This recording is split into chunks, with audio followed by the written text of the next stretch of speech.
வணக்கம், நான் உங்கள் அபிமான யோகாம்பால் சுந்தர். இன்றைக்கி என்ன பார்க்க போகிறோன்னா, தொடர்ந்து நம்ம டிப்பிக்கல் சவுத் இண்டியன் டிஷ்ஷஸ் தான் பார்த்துட்டு இருந்தோம்.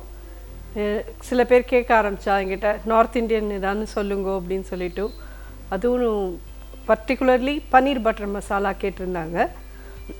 ஸோ எனக்கு தெரிஞ்ச வெர்ஷனில் நான் பன்னீர் பட்டர் மசாலா இப்போ எப்படி பண்ணலான்னு பார்க்கலாம்.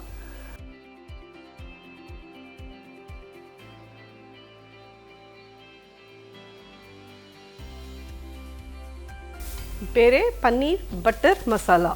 ஸோ பட்டர் தான் முதல்ல.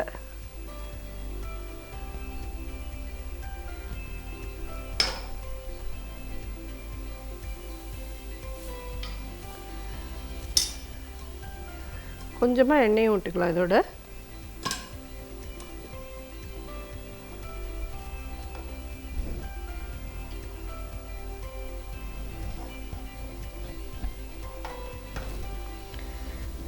என்ன பண்ண போகிறோன்னா, வெங்காயம் போடலாம். 2 வெங்காயம் நறுக்கியிருக்கேன். இது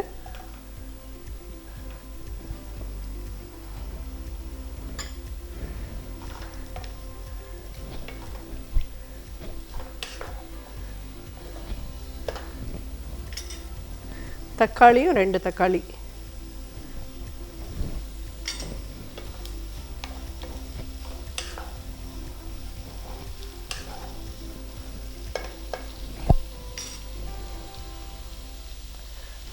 ஒரு 8 முந்திரி பருப்பு போடுறேன்.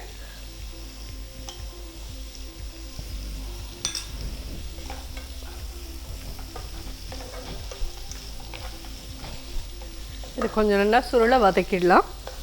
வதக்கி இதை அரைச்சி கிரேவியாக கொண்டு வரணும்.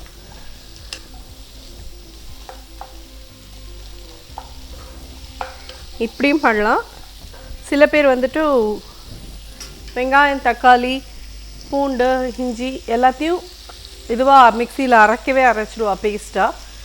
அதுக்கப்புறம் அதை நல்லா சுருளை பட்டர் போட்டு வதக்கணும். அது இதர்வே எப்படி பண்ணினாலும் டேஸ்ட் நல்லா தான் இருக்கும். பட் இப்படி பண்ணினா இன்னும் கொஞ்சம் வெங்காயம் ஆல்ரெடி வதங்கிடுறதுனால இன்னும் கொஞ்சம் டேஸ்ட்டாக இருக்குன்றது என்னோட ஒரு அபிமானம். அபிப்பிராயம்.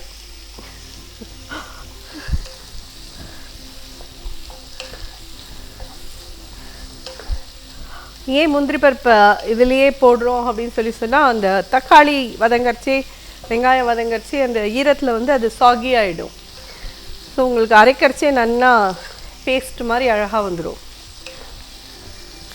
நல்லா வதங்கிடுத்துது. இப்போ இதை அடுப்பு அணைச்சிடுறேன். அரைச்சி எடுத்துகிட்டு வந்துடலாம். இதை நல்ல பேஸ்ட் மாதிரி அரைச்சின்னு வந்துருக்கோம்.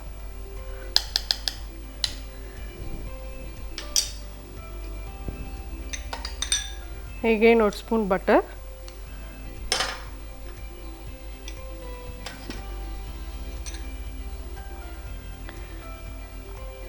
ரெண்டு ஸ்பூன் ஆயில் விடுறேன்.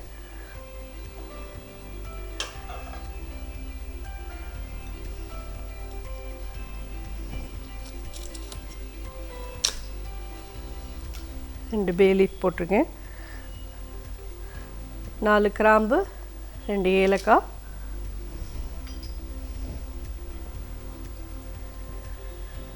பட்டை துண்டு 2 போடுறேன்.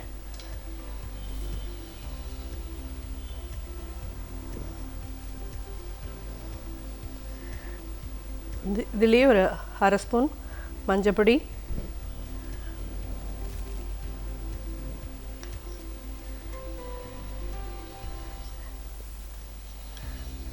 ரெண்டு ஸ்பூன் தனியா பொடி,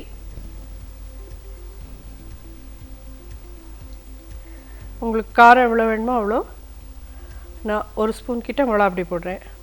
1.5 ஸ்பூன் போட்டுக்கலாம் போடும், அவ்வளோதான். இது எல்லாத்தையும் இந்த எண்ணெயில் நல்லா பொரிய விட்டுடணும்.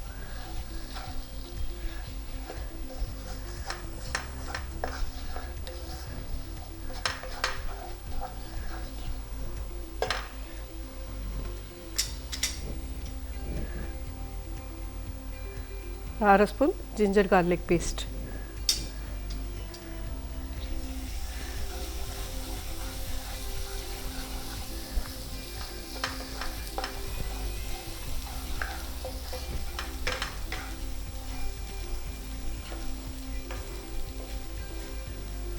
அரைச்ச இந்த விழுதை இதில் கேட்கலாம்.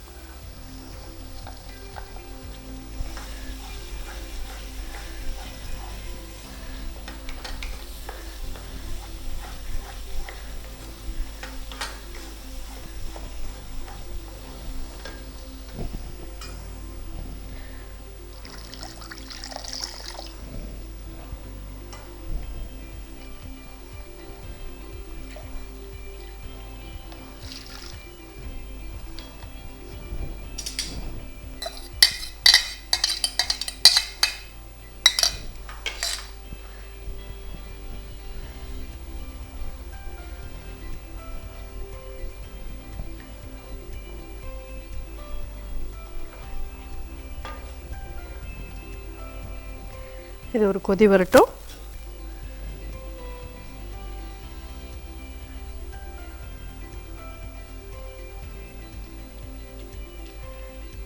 இதுக்கு தேவையான உப்பு,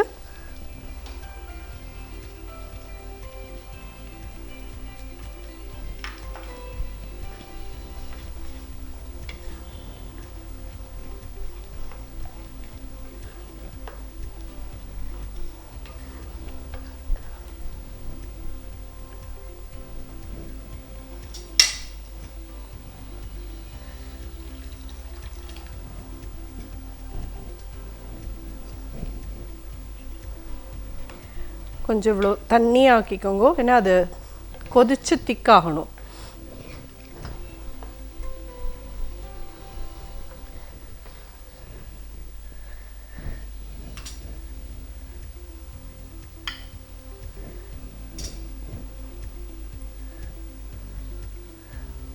ஜஸ்ட்டு கொஞ்சம் ஒரு 2 ஸ்பூன் தயிர் இதில் போட்டு மிக்ஸ் பண்ணுறேன்.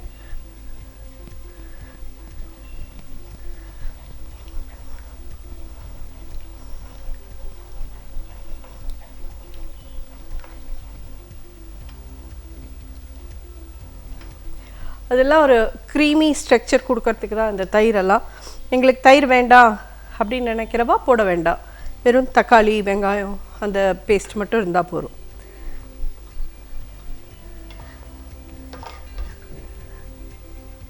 இது ஒரு ஃபியூ மினிட்ஸ் கொதிக்கட்டும். இதோட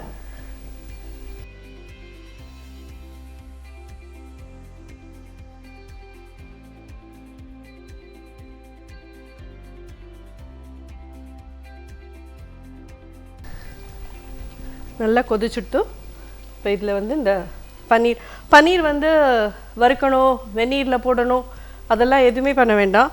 பன்னீரை வந்து லாஸ்ட்டாக போடுங்க. ரொம்ப நாள் பன்னீரோட கொதிச்சுதுன்னா தான் அது ரப்பரி ஆகும். ஜஸ்ட் இதை போட்டுட்டு கரம் மசாலா பொடிலாம் போட்டோன்னா முடிஞ்சுது.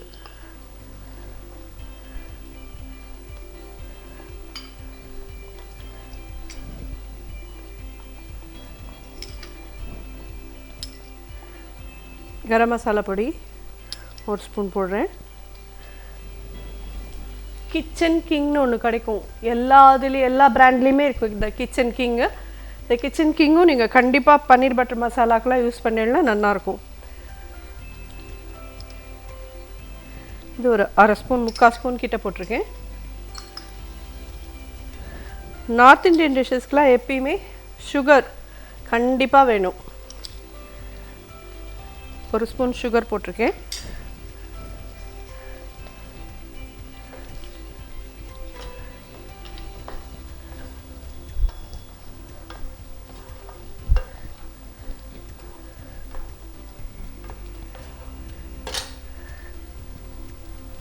ஆல்மோஸ்ட் முடிச்சுடுத்து ஒரு திருப்பி மூடி ஒரு 2-3 மினிட்ஸ் கொதிக்க விடுங்க.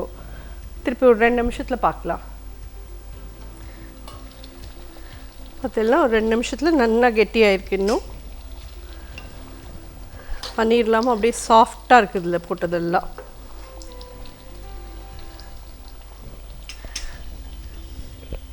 இது என்னென்னா கசூரி மேத்தின்னு கடையில் எல்லாமே விற்கும். இந்த கசூரி மேத்தி தான் இதுக்கு மெயினான வாசனை கொடுக்குறதே.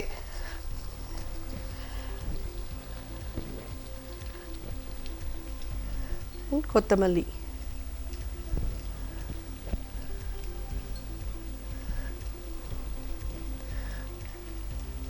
எனக்கு தெரிஞ்சு பட்டர் போகிறோம்.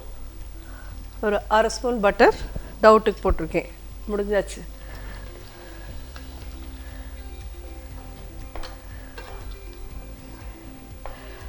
கசூரி மேத்தி வேணுமா அப்படின்னு கேட்டீங்கன்னா நார்த் இந்தியன் டிஷ்ஷஸ்க்கெல்லாம் கசூரி மேத்தி கண்டிப்பாக வேணும். இது வந்து அப்படி உங்களுக்கு ட்ரைடு ஒன் கிடைக்கலன்னா நிச்சயமாக எல்லாருக்கும் வெந்தயக்கீரை கிடைக்கும்.